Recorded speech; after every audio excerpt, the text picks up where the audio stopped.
시간에는 손대라라는 주제 가지고 주의 말씀을 함께 들어가겠습니다.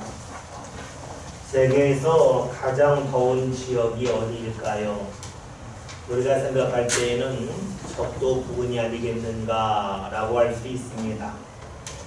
그런데 실제로는 그렇지 않습니다. 세계에서 가장 더운 곳은 미국 캘리포니아와 네바다주에 있는 데스밸리라고 하는 지역입니다. 그 지역의 기온은 며칠 전에 54도까지 올라갔습니다. 데스밸리의 위도는 우리나라 제주도 정도에 위치해 있습니다.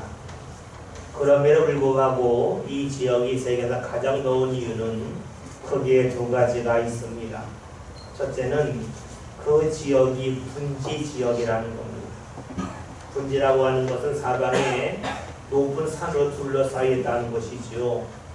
이렇게 분지다 보았더니 비구름이 이 지역까지 오지 못합니다. 주위는 높은 산에 걸려서 비구름이 이 지역을 통과하지 못하다 보았더니 비가 거의 내리지 않습니다. 또 하나는 분지 지역이라서 공기가 잘 순환이 되지 않습니다. 기온이 한번 올라간 다음에 찬바람이 불면서 그 공기가 다른 쪽으로 옮겨가야 하는데 이 데스밸리 지역은 분지라서 공기 순환이 이루어지지 않습니다. 더운 그 공기가 그대로 머물러 있죠. 또 하나 그 지역의 특징이 있습니다. 그 지역은 해발보다 아래라는 겁니다.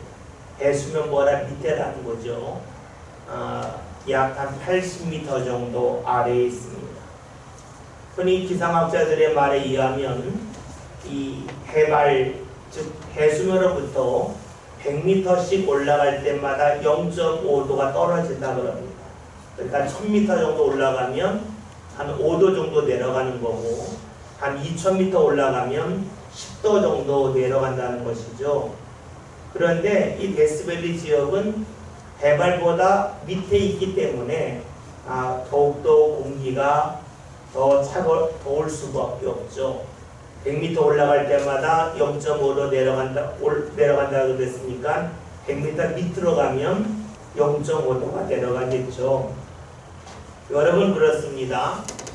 이 세상에서 이 기온이라고 하는 것이 있는데 이 기온은 위도의 위치, 즉 적도에서 얼마나 멀리 떨어졌느냐에 따라 영향을 받을 수가 있겠지만 대부분은 해발 고도에 따라서 기온이 달라집니다. 아무리 적도 근처에 있다 할지라도 고도가 높으면 기온이 높지가 않습니다. 그리고 기온이 점점 떨어지게 되어져 있죠. 그래요. 우리가 살고 있는 지역이 얼마나 높고 낮은에 따라서 기온이 달라집니다. 그런데 이렇게 높고 낮음에 따라서 달라지는 것은 온도, 기온만이 아닙니다. 우리가 하는 일도 그렇고 우리가 하는 일에 대한 열정도 역시 그러합니다. 모든 사람은 일을 합니다. 일을 하는 가장 기본적인 이유는 돈을 벌기 위함입니다. 돈을 번다는 것은 다른 말로 하면 수익을 낸다 하는 것이지요. 수익이 나는 일이라면 사람들이 몰려듭니다. 수익이 거의 나지 아니한다면 사람들이 그 일을 하려고 하지 않습니다. 만약에 열심히 일했지만 수익이 나지 아니하고 적자를 본다면 어떻게 될까요? 사람들이 그 일을 어느 순간에는 포기하고 맙니다. 지난 4월 5일이죠. 우리나라에서 대기업이 여러 군데가 있는데 그 중에 대표적인 기업인 LG전자에서 휴대전화 사업을 철수한다고 발표했습니다. 26년 동안 해온 사업이었는데 이제 포기한다 했습니다. 이유는 하나입니다. 적자가 났기 때문입니다.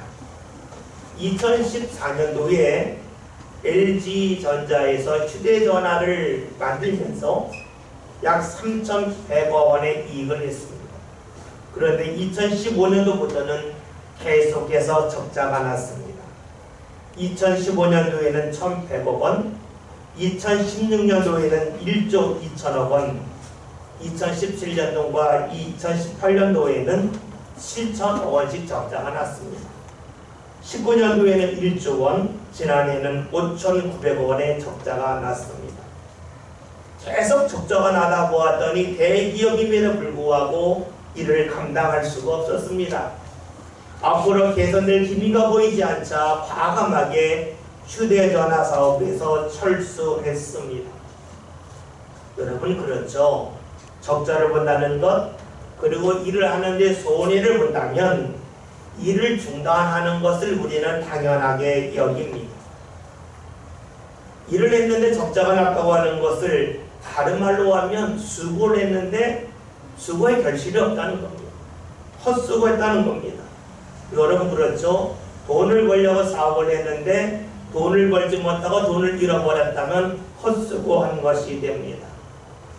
사람은 손해를 본다고 할 때에 자신이 하는 일이 헛수고라고 여길 때에 그 일을 과감히 포기합니다. 자신이 수고한 것에 대한 대가, 보람을 사람은 기대하지만 그러하지 않고 헛수고했다고 하는 것이 드러나면 그 일에서 과감히 손을 뗍니다. 일하는 것만 그렇지 않죠. 사람을 만날 때를 역시 그러합니다. 누군가 만났는데 서로 간의 성격이 잘 맞지 않는 사람이 있습니다. 만나면 불편하고 만나면 충돌합니다. 그러면 어떻게 할까요? 그 사람과 만나는 횟수를 점점점 줄여갑니다. 나중에는 피합니다. 때로는 더 이상 만나는 것을 이어가지 않고 포기하기도 합니다. LG전자에서 휴대전화 사업에서 철수했듯이 우리는 사람과의 관계를 정리하고 그와의 관계를 더 이상 맺어가지 않기도 합니다. 왜 그럴까요? 힘들기 때문입니다. 힘들다고 하는 것은 누군가를 만났을 때에 기분이 좋아야 되는데 기분이 상하고 또 지치게 되기 때문에 힘들다 하는 것입니다. 힘들면 우리는 하지 않는 것이 낫다고 여기죠. 내가 만나기 힘든 사람을 만나는 것보다는 그 시간에 쉬는 것이 낫다, 다른 일을 하는 것이 낫다, 다른 사람을 만나는 것이 낫다고 생각하는 것이 일반적인 모습입니다. 힘들다 힘들지 않다라고 하는 것은 나름대로 사람마다 기준이 있다는 것이죠. 그 기준에 미치지 못하면 그 사람과의 관계에서 만남을 정리하기도 하고 때론 만났다 할지라도 마음을 정리해서 마음을 전혀 주지 않기도 합니다. 만남만 그런 것이 아니죠. 누군가에 대한 기대 역시 그러합니다. 모든 부모는 자녀에게 대한 기대가 있습니다.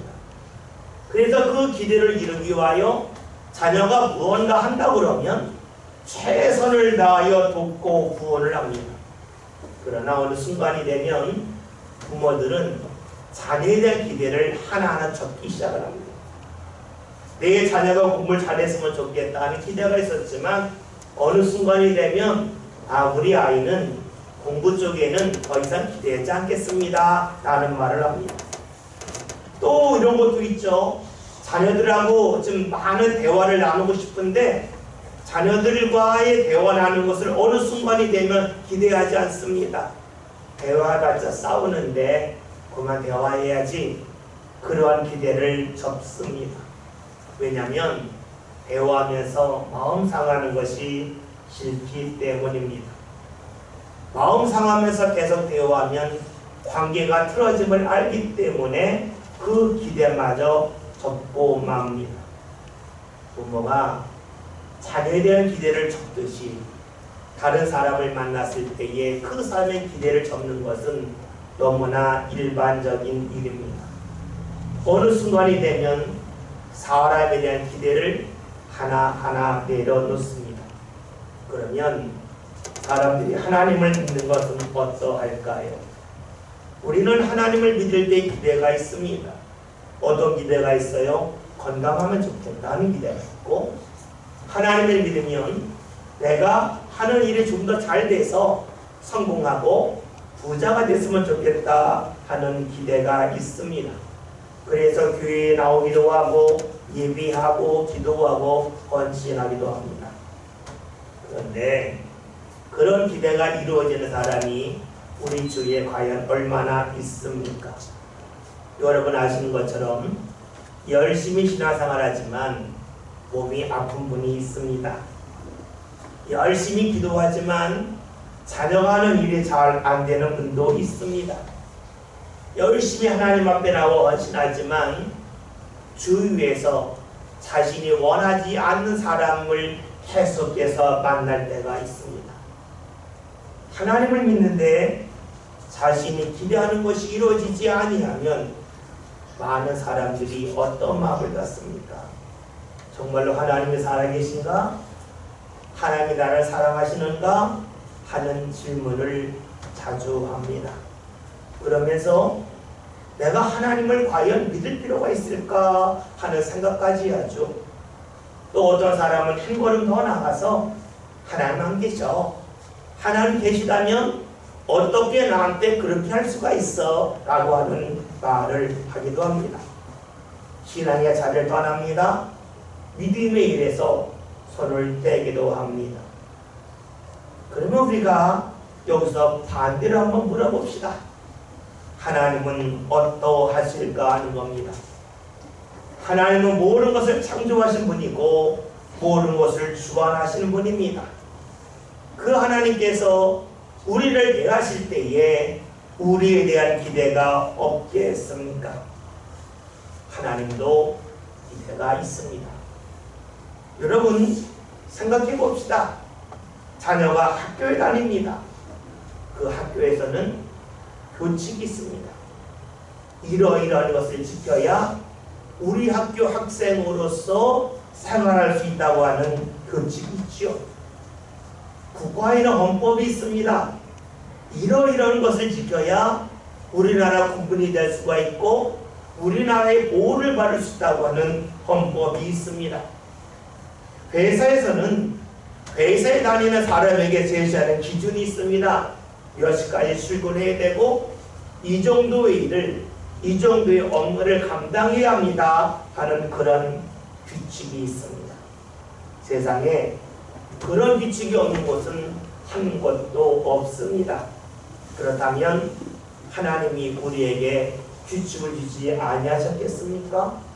하나님도 우리에게 규칙을 주셨죠. 그 규칙이 바로 말씀이며 율법입니다. 그러기에 하나님께서는 우리를 대하시면서 우리로 하여금 하나님의 규칙, 말씀, 율법을 잘 지키기를 원하고 계십니다. 그렇다면 사람은 그런 하나님의 규칙을 잘 따를까요? 오늘 말씀 20절 함께 봅니다. 다 같이 보겠습니다.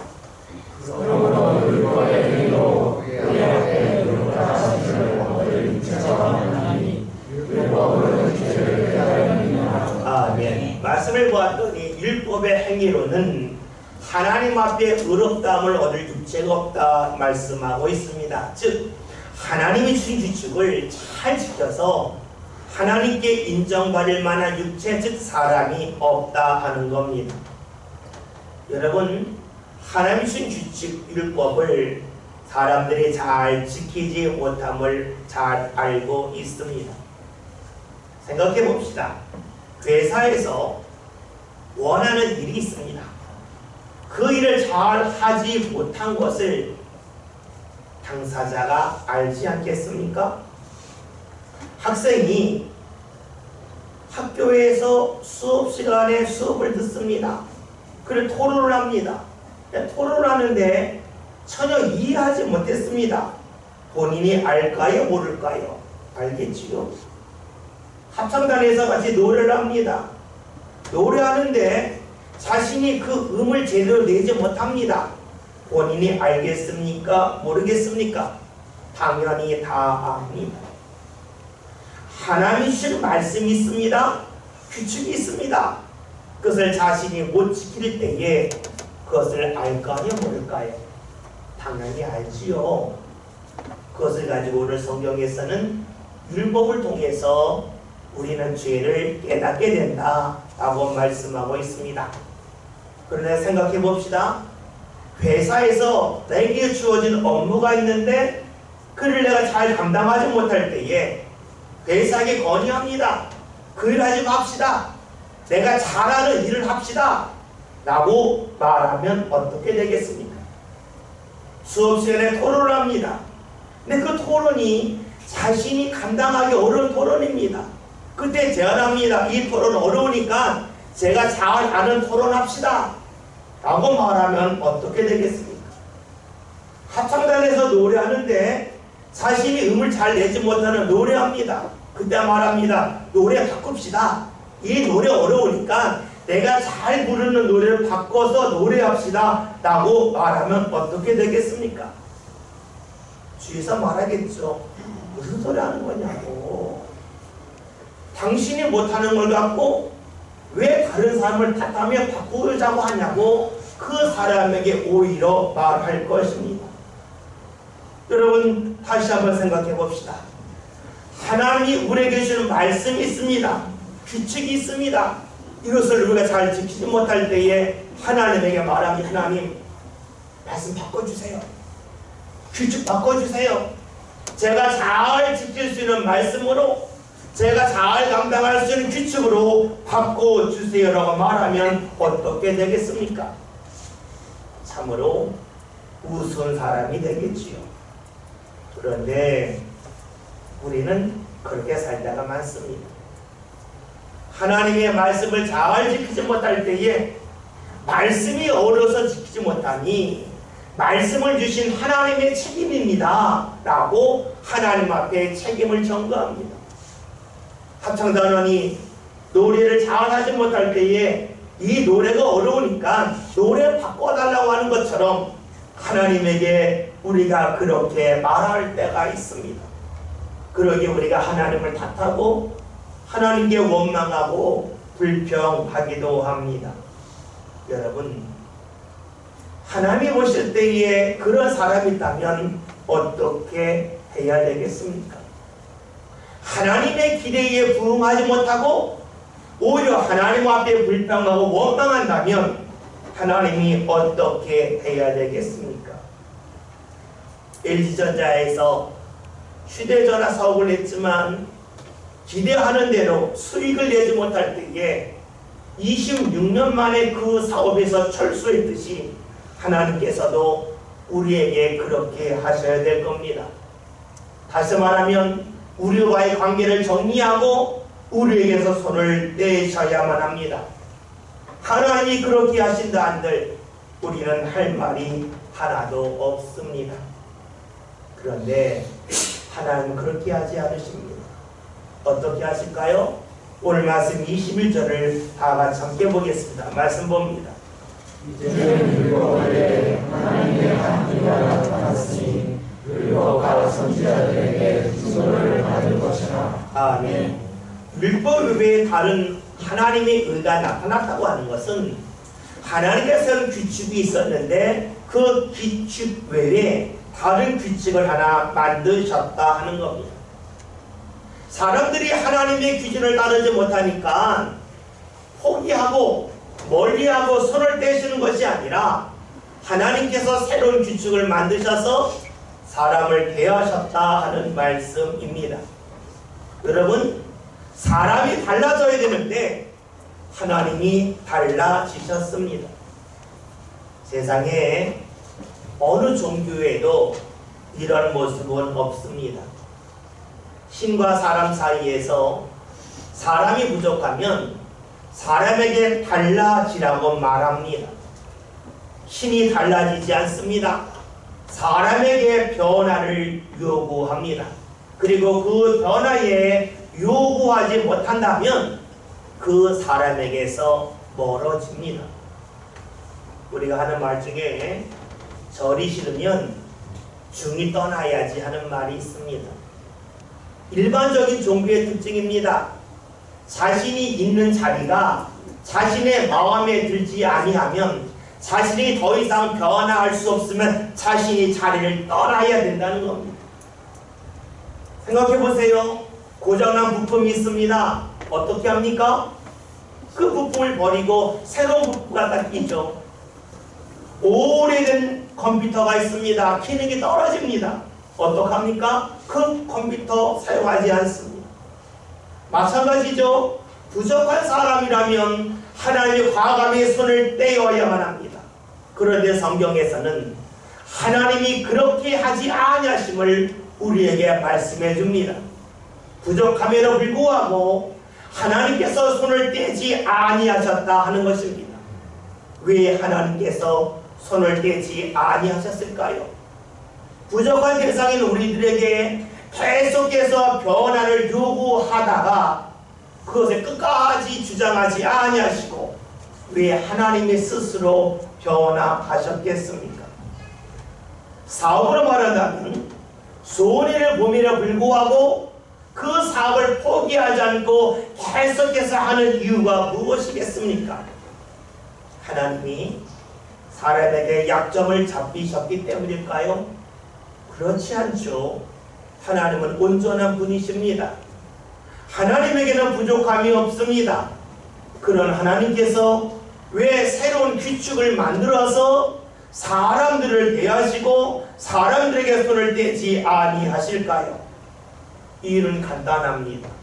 하나님은 사람을 통하여 무언가 얻기를 원하시는 분이 아니요 사람에게 무언가를 주시기를 원하시는 분이기 때문입니다.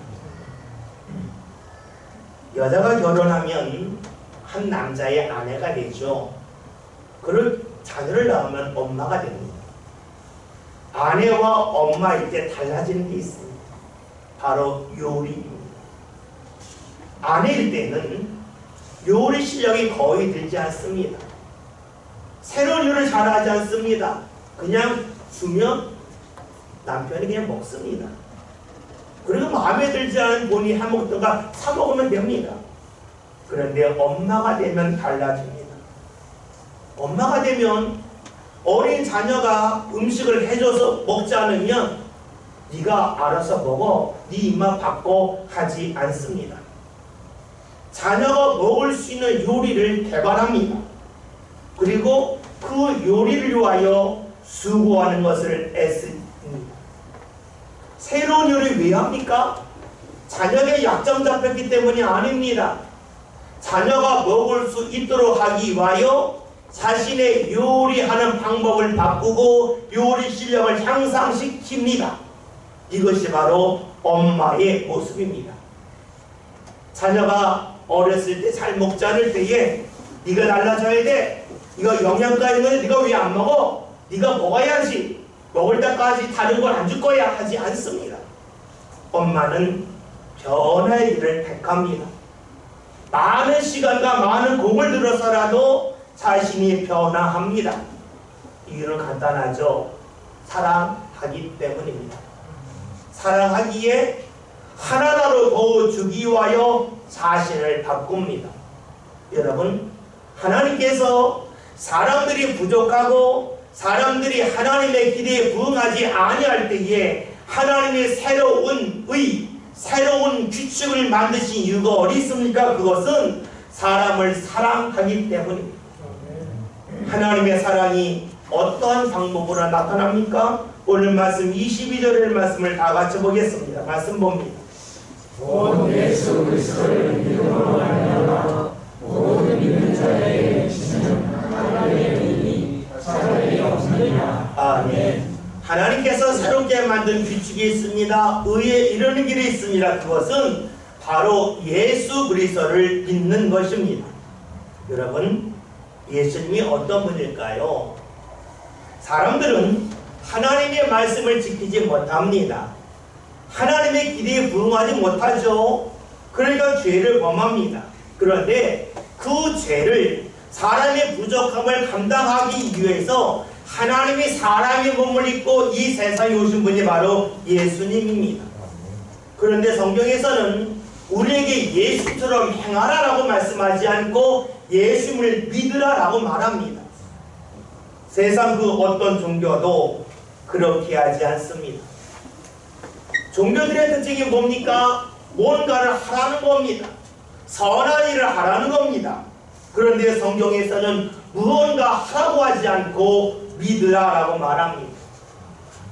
왜 하라고 하지 않고 믿으라고 그럴까요?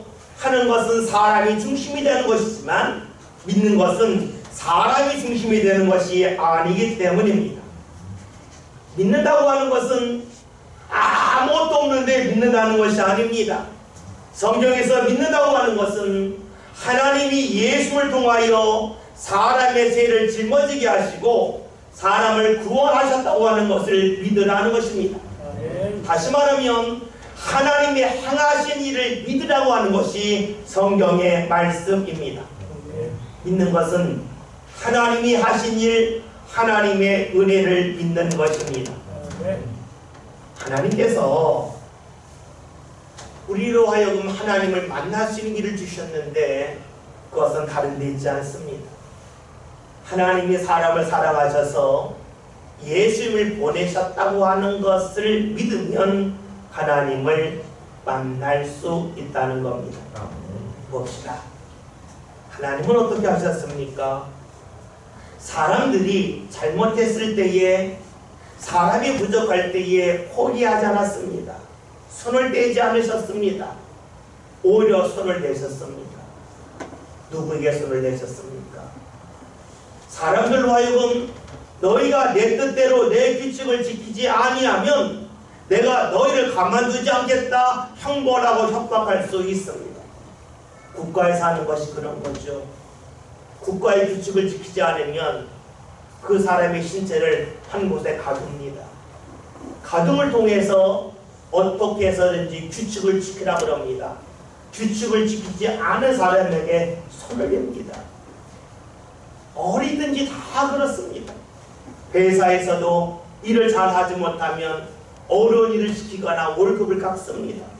그 사람에게 손을 댑니다. 그런데 하나님은 어떻게 하셨습니까? 사람들이 부족할 때에 사람들에게 손을 댈 수 있습니다. 잘못할 때마다 그 사람에게 뼈가 부러지게 할 수도 있고 넘어지게 할 수도 있고 병에 걸리게 할 수도 있지만 하나님은 사람에게 손을 대지 않으셨습니다. 자신에게 손을 대셨습니다.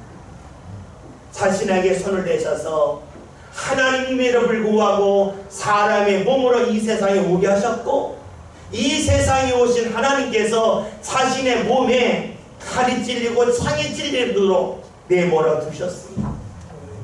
하나님이 하신 일은 자신에게 스스로 손을 대는 것이었습니다. 자신에게 손을 댐을 통하여서 사람들로 하여금 하나님이 우리를 얼마나 사랑하시는지를 분명하게 보여주셨습니다. 그러기에 믿음은 우리로 하여금 하나님이 하신 일을 믿는 것입니다. 하나님이 나를 사랑하셔서 하나님이 나 자신에게 손을 대지 아니하시고 하나님 자신에게 손을 대셨음을 믿는 것이 바로 믿음입니다. 하나님께서는 우리에게 원하시는 것이 행함이 아닙니다. 왜 그럴까요? 행함은 사람의 외적인 능력에 따라서 할 수 있는 범위가 달라지기 때문입니다. 우리가 짐을 들 때에 체구가 크고 건강한 사람이 짐을 들 수 있는 것과 힘이 없고 연약한 사람이 짐을 들 수 있는 범위는 다릅니다. 행함으로 말한다면 그 사람의 사회적인 지위, 그 사람의 경제적인 능력, 그 사람의 나이에 따라서 할 수 있는 일이 달라집니다. 그러나 믿음은 그러하지 않습니다. 믿음은 누구나 다 가질 수 있습니다. 나이에 관계없이, 사회적인 지위에 관계없이, 그리고 그 사람의 능력에 관계없이 모든 사람이 믿음을 가질 수 있습니다. 주께서 원하시는 것은 하나님이 우리를 사랑하셔서 하나님 자신에게 손을 대셨음을 믿기를 원하고 계십니다. 그리고 그것을 믿는 사람은 자연스럽게 하나님 앞에 가까이 나올 수밖에 없음을 하나님은 알고 계십니다. 오늘은 맥주절입니다. 이스라엘에게는 3대 절기가 있죠. 6월절이 있고 장막절이 있고 맥주절이 있습니다. 6월절은 이스라엘이 애굽에서 나온 것을 기념하는 그런 날입니다. 장막절은 이스라엘이 광야 생활한 것을 기념하는 날입니다.